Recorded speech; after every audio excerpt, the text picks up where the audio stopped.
All right, family. Black Power. Black Power is the truth hour with General Sarasu said he kick back, get your mind ready for some information that's guaranteed to be heavy. We got a powerful one today, family. Obatala versus the Asgardian king of the gods, Odin. It's going to be a cosmic slugfest. You done tuned in for an epic battle. Glad you're here. Before we get started, family, I want to make sure you check me out on Patreon. The Poppin'est page on Patreon, by far over 500 exclusive live stream that you cannot see nowhere else. You need it in your life. Click that link at the top of the chat. Get on over there, family. Also, KingSeti.com online marketplace, official General Seti DVDs, T-shirts, hoodies, African comedic jewelry. Got it all for your family. Good. Get on over there. Get fly. Get fresh to death, family. Also, you can become a member of General Seti, Sarasun Seti's YouTube page. Go to the home page, click the link. You got videos already there accessible to the members. Become a member today, family. And also, make sure you like the video, give it a thumbs up, like it because you love it, share it with your family and friends. Comment. Just don't say nothing stupid because you will get banned. You be banned, family. Nah, we weighing in. It's really been the Orishas.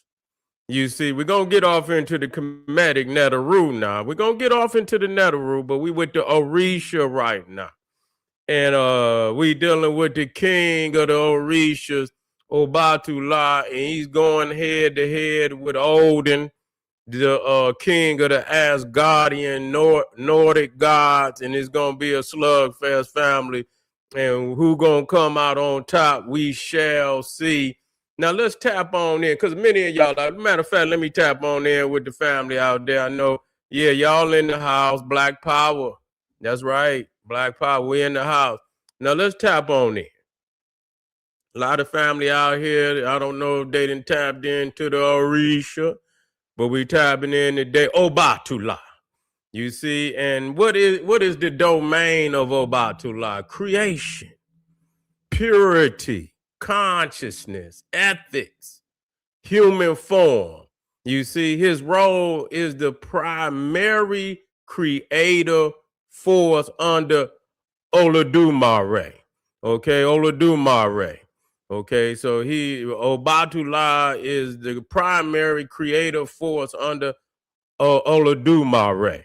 Okay, and his nature is eternal. He's primordial. He's cosmic. You see, so he's one of them forces that is from the very beginning of things, or even before the beginning of things. You see, being eternal means you even before the beginning of things. You always was, will always be. And so his key powers, okay, he molded the human body itself from clay. Now we all see this similarity in many of the creative Genesis stories amongst the world. And even when you go into the comedic with Kanoon, molding man on a potter's wheel. I saw it for myself. I seen it on the wall.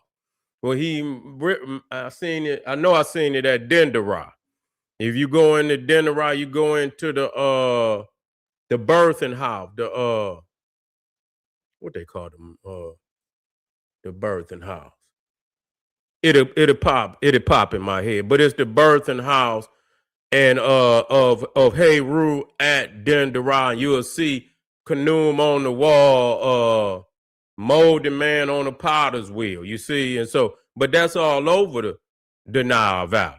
And so Obatala governs consciousness, order, moral law, and clarity.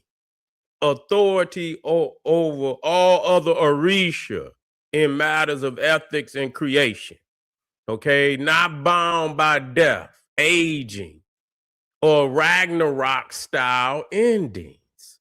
See that right there, they didn't already tapped in, because with the Asgardian deity. See, they threatened by this apocalyptic event that they call Ragnarok. You see, which is the death of the gods. You see, so they know that the sands of time are falling through the hourglass, and their time is coming soon. Rarely fights physically. You see, his power is cosmic. He decides what is allowed to exist.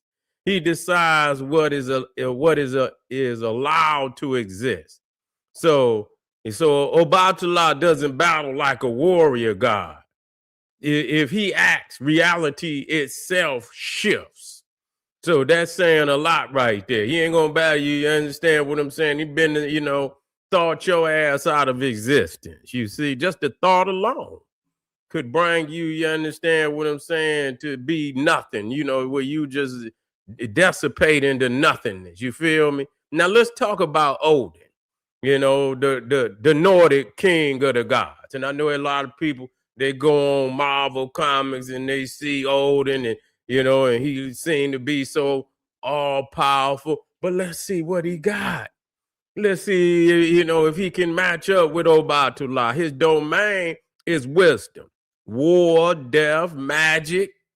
Yeah, he's a magician. You understand? He's much like Gandalf. If you watch The Lord of the Rings, all those magician types are archetypes of Odin. He's in the poetry. His role is all father of the Aesir, ruler of Asgard. And so the Aesir is this particular branch of the gods. And then you got the Vanir, you got the Aesir. The Aesir deities are more warrior, battle, warriors, while the Vanir gods are more like magicians into magic and things of that nature. And so his nature is extremely powerful, but he's finite. See, he's finite. He ain't this. See, I thought even the Olympian gods are immortal. You see, but the Asgardian gods are not immortal. So you understand? He's finite. So right there, you got a flaw. You got a serious flaw. You see that you right there, you cannot overcome that because you're dealing with Obatala, who is infinite. Okay, key powers. He's the master of the runes and magic. Nah, Odin is much like Tahuti. Okay, that's really, that's who they pattern. Odin, Hermes, Mercury. You see, these gods are mimicked after Tahuti. Okay, even Odin sacrifice his eye for wisdom. Okay, now that eye we gonna come to know as the third eye in his esoterical understanding. Okay, commands of Valhalla and the Inherja. Okay, and I believe these are like dead warriors that he can call up. Like when Ragnarok is, when this war between the gods and these you might as well say demons or giants, and he calls up all these slain warriors, that he has deified, in the afterlife, and he'll call all these millions of warriors up that'll come and fight on his side. It ain't gonna be enough. Can kill gods, giants, and monsters destined to die at Ragnarok. So Odin, his fate has already been woven. You see, Fenrir, which is this giant wolf and shit, giant wolf that, he gonna battle this wolf, and this wolf, both of them, they're gonna kill each other, I believe. Did he kill Odin? I believe he killed Odin. I believe one of Thor's sons end up killing the wolf in vengeance, And so, but both of them die. Odin is brilliant, cunning, and terrifying, but he exists inside fate, not above it. Okay, so right there, and when we look at this, see, a lot of people, when we look at these African Orisha, man, these Orishas is powerful. They're powerful. And real talk, you know, the Roman, the Greek, and the Asgardian gods cannot match up at all. You see, you know, our people really be tapping in. A lot of these, see, they got that where they still cannot think outside of the frame of the human mind, where they, you know, they too many of their deities got them human frail attributes and shit. Where the African deities and are more forces, not like no human act. They are forces of nature that cannot be overpowered. You see? So when we look at the head-to-head comparison with Obatala and Odin, the creation power. See, Obatala is five. We using 5 stars as the highest. And when it comes to creation power, Obatala is sitting on the 5. Odin is sitting on the 2. He's sitting on the 2. So, you know, Obatala can just say, and let it be, and it is. You see, he had that type of power. He ain't got to see, Odin can do some things, but he got to go to the rooms and shit. You feel me? He got to go to the rooms. He got to put the Obatala had just all Obatala had to do is say be, and it is. Simple as that. Just think it into existence. Control over reality. We got the 5-star as the highest, 5-star as the highest control over reality. Obatala is sitting on the 5.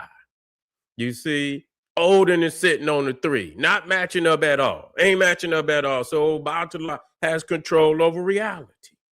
He's the most powerful of the Orishas. Okay, bound by fate. So Obatala is not bound by fate, but Odin is bound by fate. He's already his due date has already been woven. His fate has already been woven, so he know that his time will soon come. Mortal vulnerability. Obatala has no more mortal vulnerability, but Odin has mortal vulnerability. So much like, you know, the Neteru, the Orishas is much like the Neteru. They are forces. But see, these people cannot think out of the frame where they want to be deified. And so by them wanting to be deified as human, you understand, they get a deities, these humans attributes. In essence, it makes them vulnerable. You understand? They make them, they make them the ability for you to destroy them is a probability. What it boiled down to.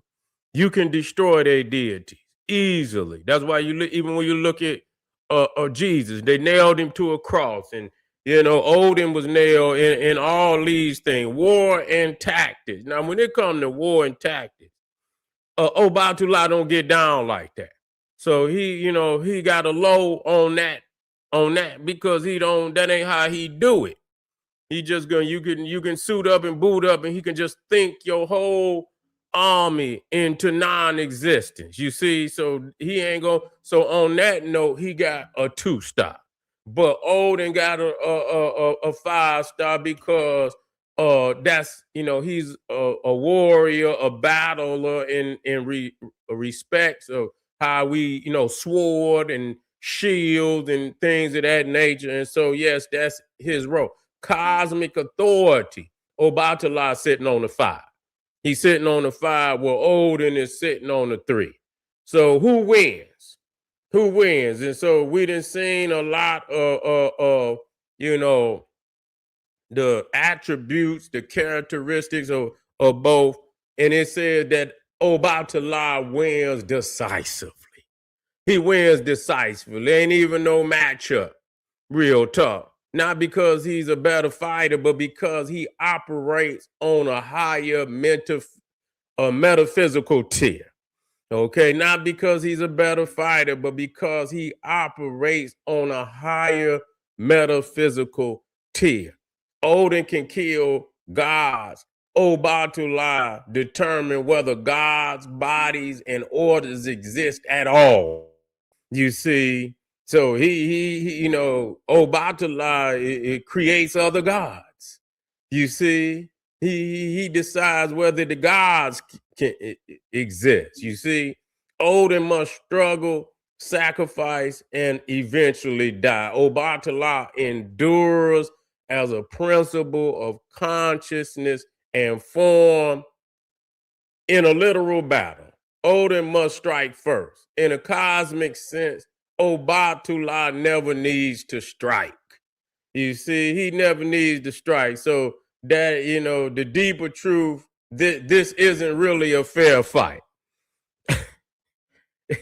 Say this this isn't really a fair fight. That's what it's saying. So damn, so when you take the king or I didn't go get no little God. I went to get the big God.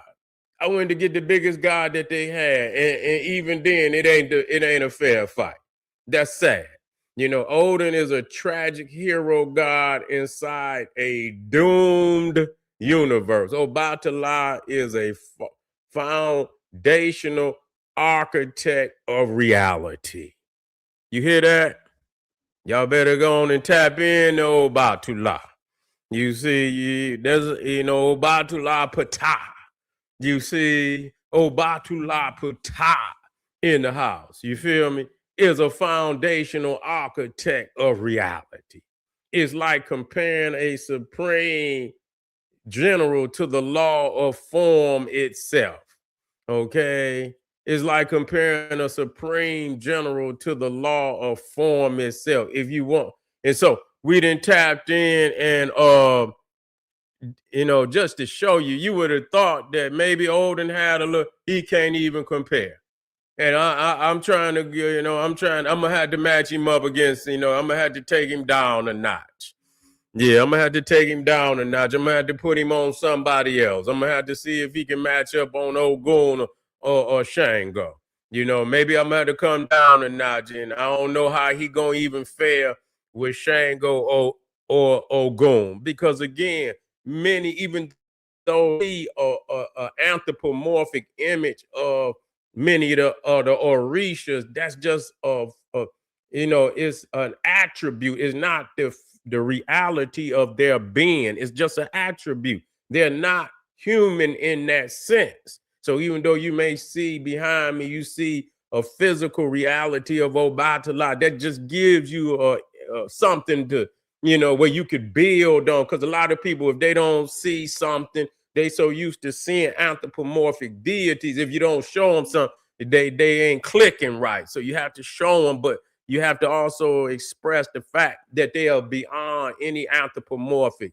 image that we show. And they're not like a Jesus or Odin or something. They was physical flesh that died. Obatala is not, an Ogun and Oshun and Oya and all of the Yemiya, all of these Orishas and Neteru are not the physical attributes that these other gods is. And that's the reality of why they cannot match up.